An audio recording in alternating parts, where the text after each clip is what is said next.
and shalom to many, many friendly faces I see. It's really wonderful to be with you all, new friends, old friends. It's always such a pleasure to sit with you all. And as Rabbi Mark said, this is the first time I'm offering a few sits consecutively, Monday through Thursday this week. We'll be exploring the Shema together. So this is very exciting for me.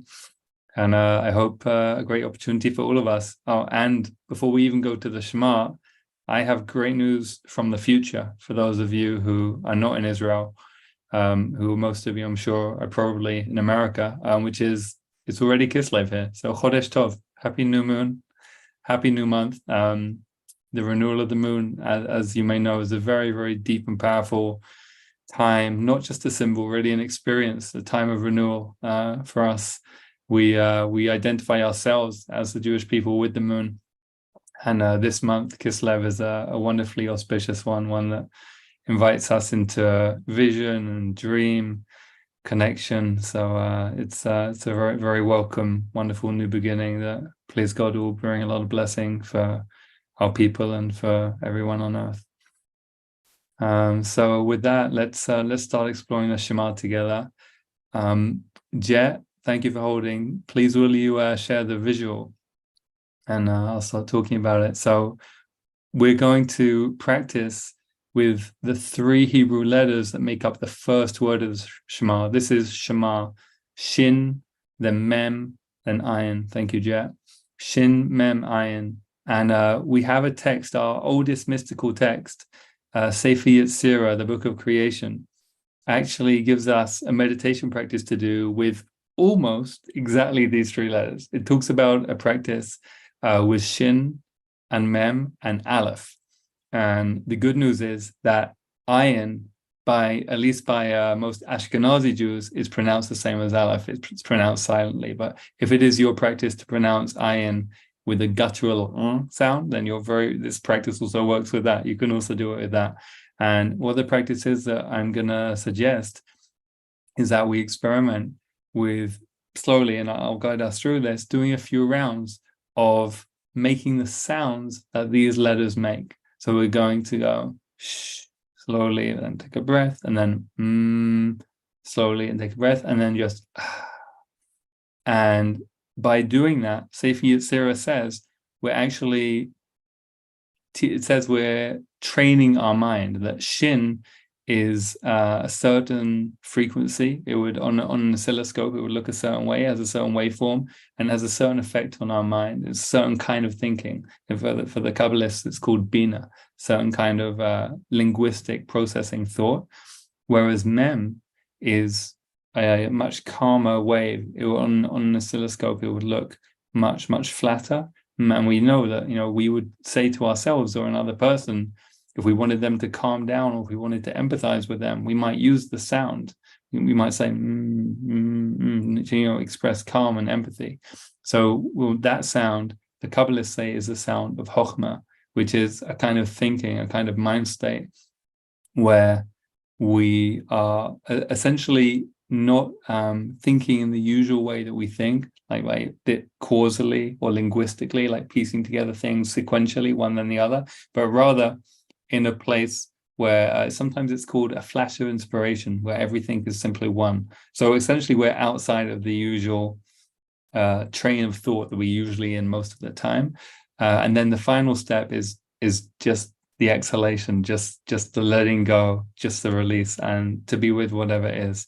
So those are the 3 steps of the practice. And what we'll do is we'll enunciate each sound on an exhale. So in between, there'll be time to inhale. And what I'm suggesting is that we do this together a few times slowly. And, you don't have to do it exactly together. Do it at your own pace, a little bit slower, a little bit faster, it's fine.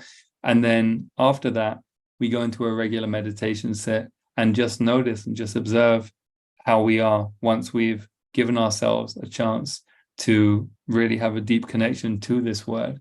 And, for those of you who are familiar with the Shema already, this word, you may know, it means listen, it means hear, it means deeply internalize and understand.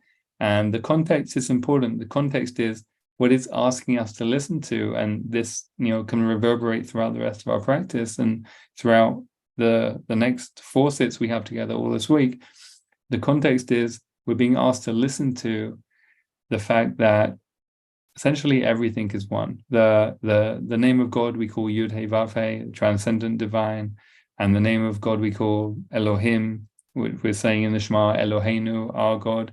We're being asked to consider that actually Echad, actually these things are one. So the mysterious, the transcendent, and also the Yud Hey Vav Hey name is also connected to compassion.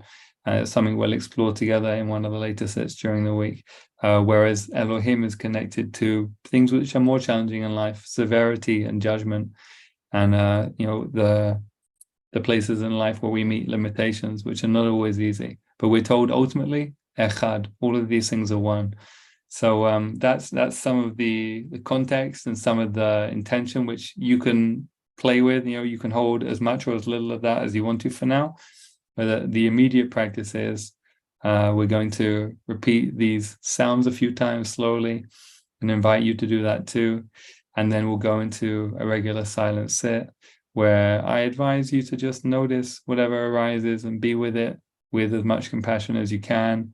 And if it's helpful for you, if you usually practice with a steady anchor, an object that you keep your attention with as a home base, I do recommend that. Or maybe a safe place in your body or something else that you can just keep your attention coming back to for the rest of the set. So I think we'll go back to a regular view. So Jet, thank you for sharing the visual. We can get rid of it now. Thank you very much. And we'll begin going through a few rounds. And as I said, you don't have to do it exactly in time with me. I'm just doing it at a certain pace to give you the idea and see what works for you. When you're ready, take a nice deep breath in.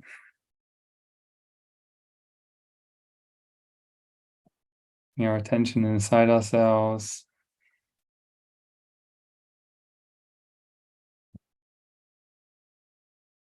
And when we're ready, let's exhale with a shin sound, a sh.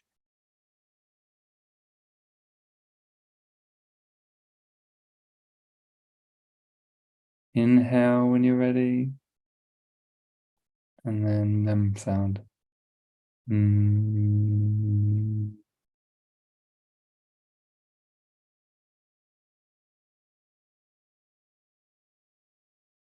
And the final stage after inhaling again is just to exhale with silence of the iron, or if you like, the guttural back of the throat sound, either way. It's releasing. And when you're ready, beginning again, we'll do this a few times and then we'll go into silence.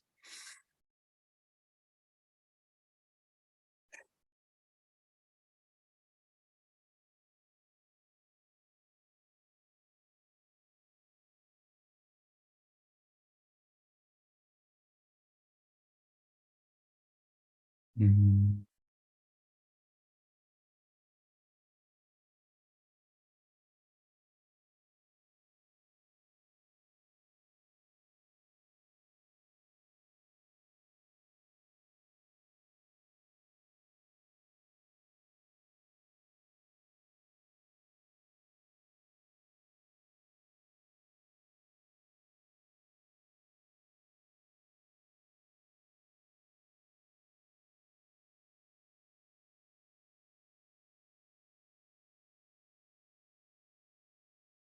Mm. Mm.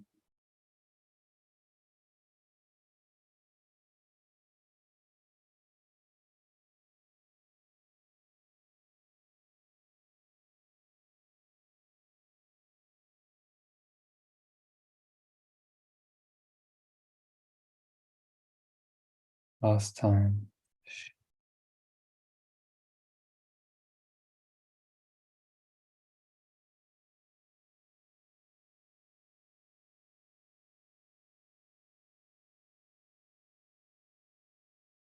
Mm. Mm.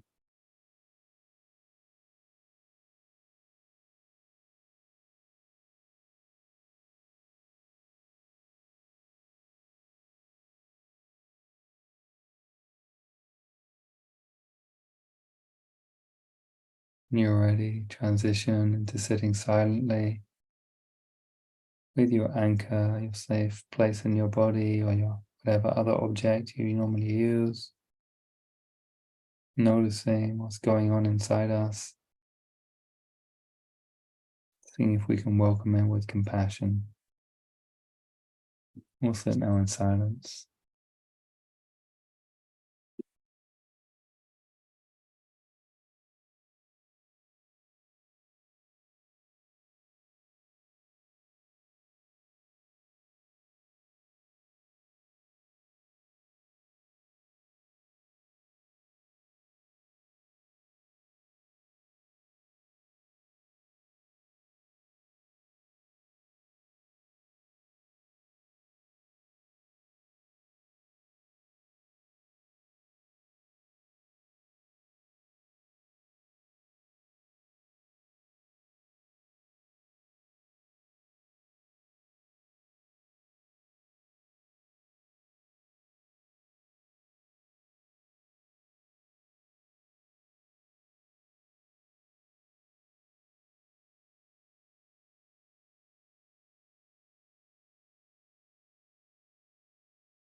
And let's gradually bring this practice to a close.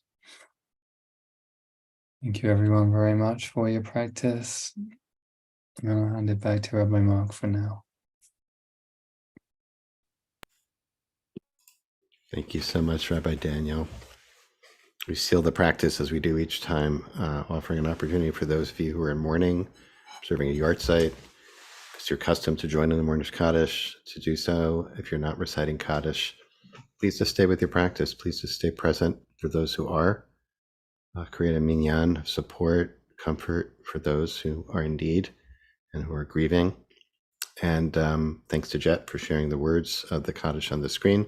You can put the name or names of anyone you're honoring today, remembering today in the chat now or after you recite Kaddish. And if you're joining me, please rise in body or in spirit, and you can unmute at this time.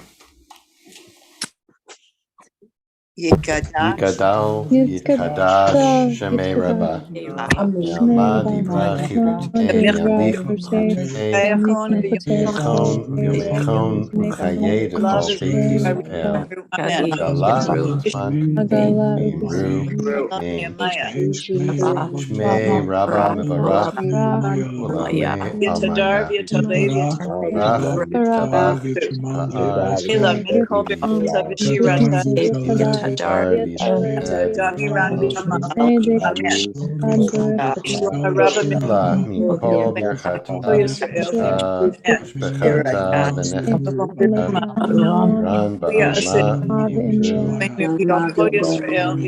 Ishlama Rabba Mishya, V'chaim Alini B'Yisrael, B'Yisrael, Oseh B'Sham, V'Ramav, Shalom, Inu Yisrael, V'Yisrael, V'Tevel, Imru, Amen. Amen. Amen. Thank you. Thank you. Thanks, everyone. Thanks, everyone, for being here. Of course, everyone is invited to stay on if you'd like, just to continue to sit together, use this time and space if you'd like, or join us for some conversation with our teacher today, Rabbi Daniel Raphael Silverstein. In a moment, I want to thank Jet Bachman, as always, for holding our space seemingly effortlessly and with love and skill. And we're really appreciative of Jet doing that and holding that space for us. And grateful to each of you for being here. Over 260 folks, souls here today, meditating together. And of course, Daniel will be here tomorrow, Wednesday or Thursday tomorrow, Rosh Chodesh, Kislev. And I will not be here tomorrow, nor will Rabbi Josh Feigelson, but the session will be hosted by Rebecca Schisler, and I'll be back on Wednesday and Thursday, and happy to lead us to sit into Shabbat on Friday. So if you're leaving us now, we hope to see you tomorrow or later this week. Of course, all the sessions are recorded, and the recordings are posted on our YouTube channel as well. So if you haven't subscribed yet to our YouTube channel, please do so. And Daniel, I'm going to invite you in, and we're open for questions as well. We're happy to keep an eye on the chat. So please, if you have a question for chat, please write question in all caps. So first, thank you, Daniel, as always. I want to invite you to kind of just recap the teaching again, if you would. And I have a question too about it. First of all, you were basing this on the Sefer Yetzirah. I just wanted to invite you to say again just a word about that, and about your understanding, at least, of the significance of those sounds, of the sh and the sound, and the silent sound, or the guttural sound of the ayin, what they each represent. I had my own theory that was going through my head as I was sitting there with it. But can you just take us through that one more time? Oh, thanks for the question.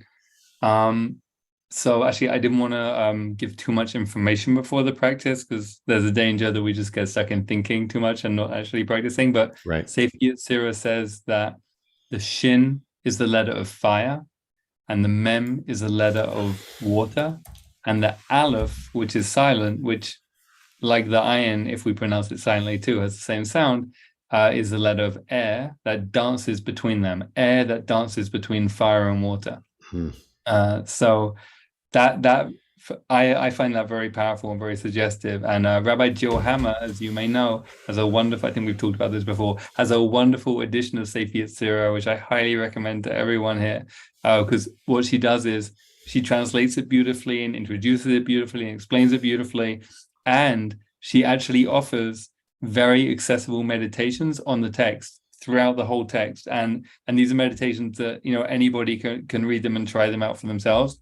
You may prefer some to others. Everyone is going to have their own preferences, but all of them are fairly doable. So when we add the elements of fire and water and air, it can really add a whole nother layer of experience to the practice. I didn't want to get into it before because, like I said, I felt like I didn't want to overload. I wanted to focus on the Shema itself. On the letters as they are at the beginning of the Shema. What I think they're there to do is really get us into a certain level of focus. I think before we say, the first line of the Shema is the beginning of that process. So one of the question that came up for me as I was doing it with you, of course, we couldn't hear each other, but it was not clear to me whether I should, the shin was clear because it has a shva, the silent vowel under it, but then the mem has the ah sound, right? So I was going back and forth between where my mouth was closed and it just was like a hum, and then or ma, like shema. So I was wondering how you were doing it, and whether there is a quote right way to do it there. Would you say?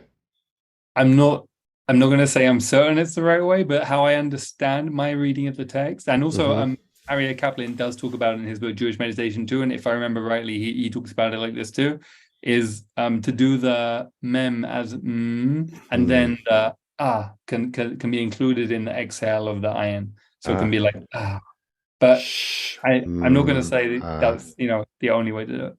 Yeah. I think it's when not as an aside completely, but like when in using it liturgically, like in services, when we're able to go slow things down and really say the Shema with each, well, sometimes it's just each word with the breath, but to make each sound with the breath, to really slow it down. I guess what I was wondering in terms of the effect on our physiology, right? That the sh sound, which of course is used for calming babies, infants, right? And the or the ma is just often, I think, an early sound that babies make, right? Or a kind of primal sound that we make. And then the silence. I just love that. I just think it's quite simple and so wonderful, such a wonderful tool to have right now, I think, for us. So even though, like you and I were joking before we began about like, we did not know when we scheduled this what was going to be happening in the midst of this, but it is really timely and important. I'm going to take a quick look at the chat because I'm sure there are some. Let me add a couple of quick things that you just reminded me of. Yep. One is that Shin and Mem and Aleph in Sefer Yetzirah are actually called the three mother letters. Meaning that I think it's implying that these are like the three most primal sounds. So really exactly what you're saying. And just like you said, shin cuts through noise. We use it to kind of like make things quiet. And then, mem, the in a different way, kind of like also calms down. So we're doing that essentially for ourselves, to ourselves, before we make this declaration of oneness. That's how it begins. Love that. So we're going to get to that part. So Lori, question kind of anticipates that. Her question is, if Shin and Mem are Bina and Chochma, and Ayin is the release, fire, that they correspond to fire, water, and air, where is the heart/spirit in the Shema? Well, what would you say? I would say that comes really soon after that comes into it when we say via hafta, which means and you will love. I would say this first line of the Shema is according to this reading anyway, and there are many, many different readings, seems to be concerned with, what the Kabbalists call these Chochmah Bina states, which are up here, as it were, when they map it onto the human body. Then when we say V'ahavta, and you will love, beginning of the first paragraph proper of the Shema, after the first two lines, I think that's a very clear invitation to really bring in the heart. Yeah. So you raised the issue about what it is that we're listening for, right? And you were describing essentially that, we're attuning ourselves to the oneness that lies beneath or within the apparent diversity, differentiation, fragmentation of the world. And so we're obviously, goes without saying, we're in such a polarized, divisive, the words doesn't even, right, moment in time. This may be a hard question for you, but particularly as an Israeli right now, right, how to understand that oneness in a moment like this. I feel like I can't not ask you that question. No, I appreciate you do, because the practice has to be real. It has to be real, and it has to meet reality. Something I've been sitting with a lot since this war began is the famous line from Ecclesiastes, from Gehelet, that we actually read on Sukkot right before the war started, which is, there's a time for everything, a time to love and a time to hate, a time for peace and a time for war. And, nobody I know ever wants to find themselves in a time for war, right? That is not, it's not a choice that me or anyone I know would choose to say, let's go and do that. But my understanding is, looking back in history, that's what happens sometimes, and when that is the time that one finds oneself in, and this is the first time that I've been in this situation. So, I've been present in Israel for, we have the occasional mini war here, but this is of a completely different magnitude. So this is the first time that I've lived through what actually feels like a really historic event. And I've really done a lot of work with kind of accepting and surrendering to that reality, with grief, with sadness, it's not like a joyful embrace, but with sadness and surrender, just accepting, this is what time it is right now. That's what happens. The world goes through this sometimes, and that's that's part of our practice too. That's part of what we're called to deal with in life sometimes. I especially would never wish it on my children or anyone else's, but that's what's happening. Right. So I guess the question is, if war is maybe the most extreme form of that fragmentation in which we live, and there are wars happening in other places of the world of all the time, of course, as well. There's so how, I guess my question really has to do with in terms of the spiritual practice. I'm asking you really as a practitioner, right, who says the Shema daily, right? How does that come into play when you hold both those realities at the same time? That's the question. That's the question I guess I'm asking, because it's so easy, especially in when we are so activated and vulnerable, right, and under duress. We don't go to that place of oneness, right? We go to the opposite. So how to hold that? And I think that's really a question for all of us right now, right? And I don't know if you have an answer. Maybe you don't have an answer to that, but I would respect that too. What's the meaning of that for you right now? I feel like my attachment to oneness hasn't actually been weakened or challenged by a few weeks, the last few weeks of you're right, heightened polarization and high and conflict and fear and trauma and all these things. I think one of the things that's happened over the last few weeks for me is I've found it much easier to focus on my prayer.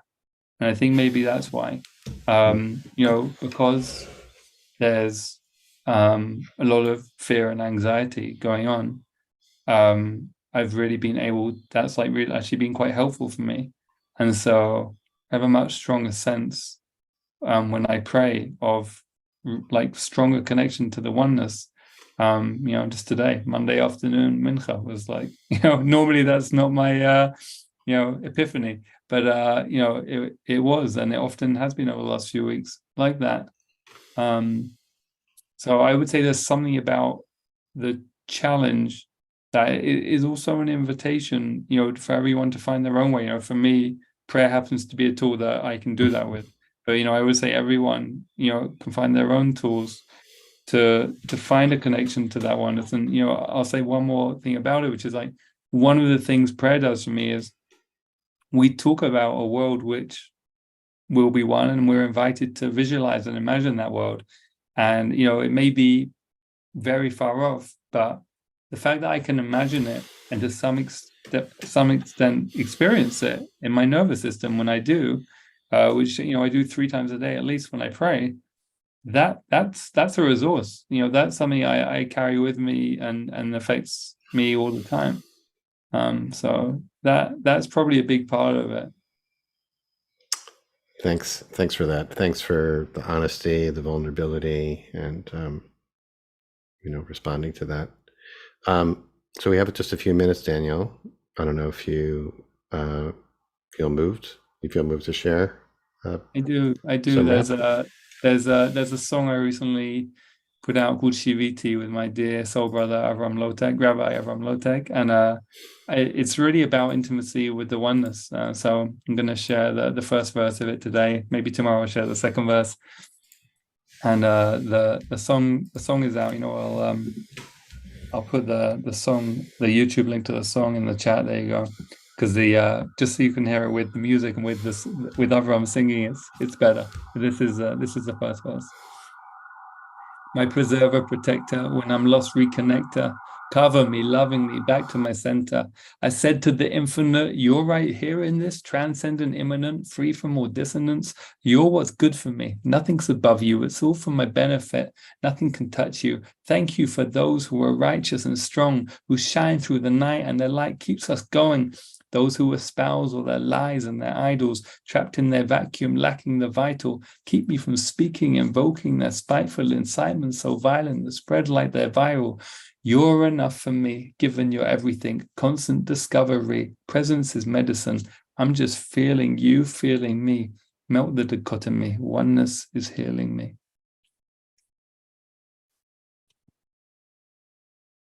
Thank you, Rabbi Mark.